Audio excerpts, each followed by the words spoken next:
Welcome to Video 7 in the Money Education Financial Statement Preparation and Analysis Software Instructional Video Series. Previous videos in the series provided guidance on how to get started using the software and data entry to build the base case.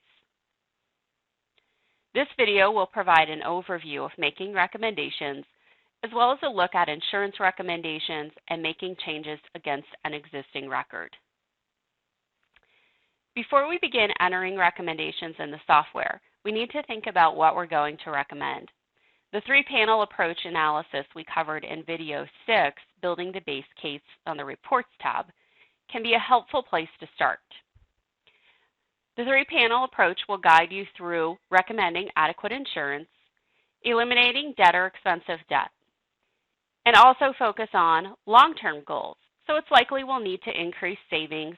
Tax deferred is usually preferable when it's available.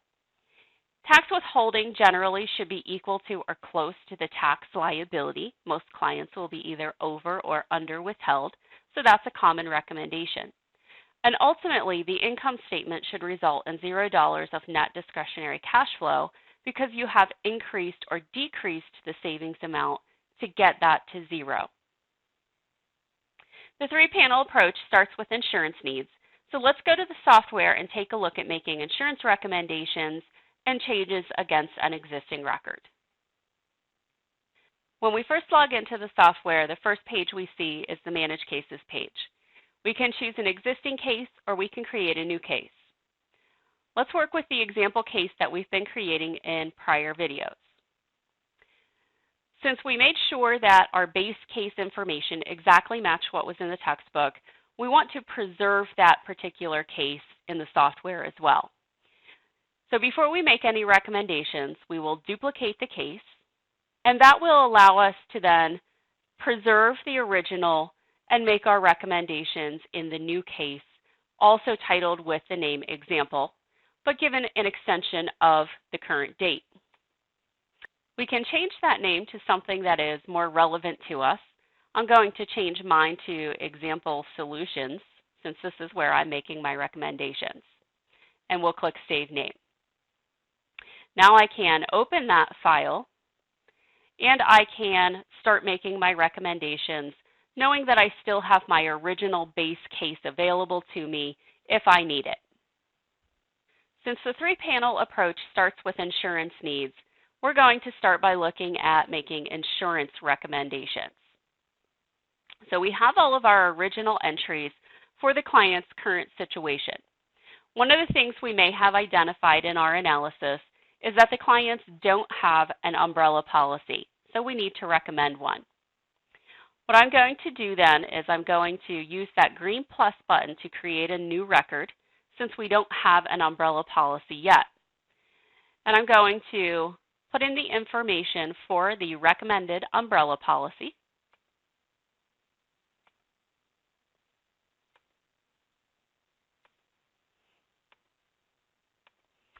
And let's say that our premium on the umbrella policy will be $250 per year, paid by the client, or we can make it joint, whatever the case happens to tell you if it does specify. And then down below, we're going to indicate the coverage amount. Let's go ahead and give them $1 million. And then we've got a question about adequate underlying insurance. So remember that umbrella policies have requirements for an underlying homeowner policy and an underlying auto policy. So we would indicate there whether those policies meet the requirements of the umbrella. Since this is a recommendation, not something the client already has, this is where I will use the Save Recommendation button.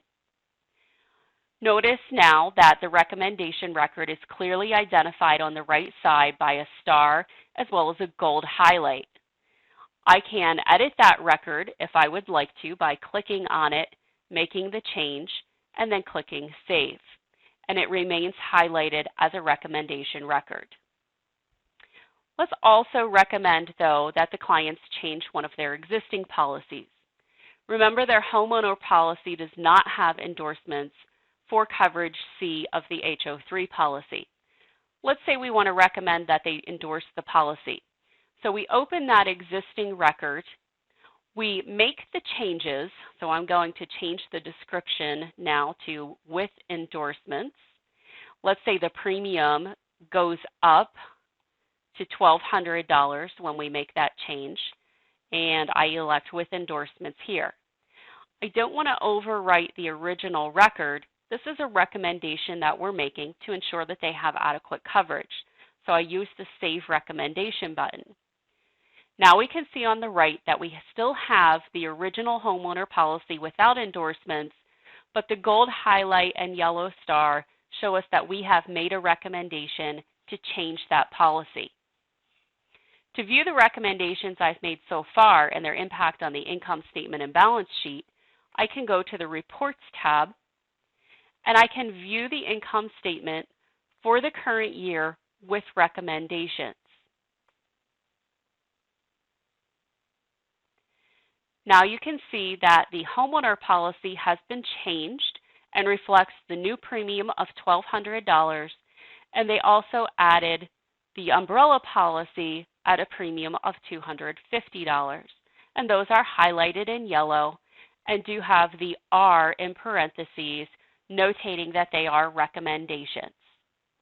This concludes our review of making recommendations on the Insurance tab, including how to change an existing record. In the next video in the series, we'll review how to make recommendations on the Expenses and Liabilities tab.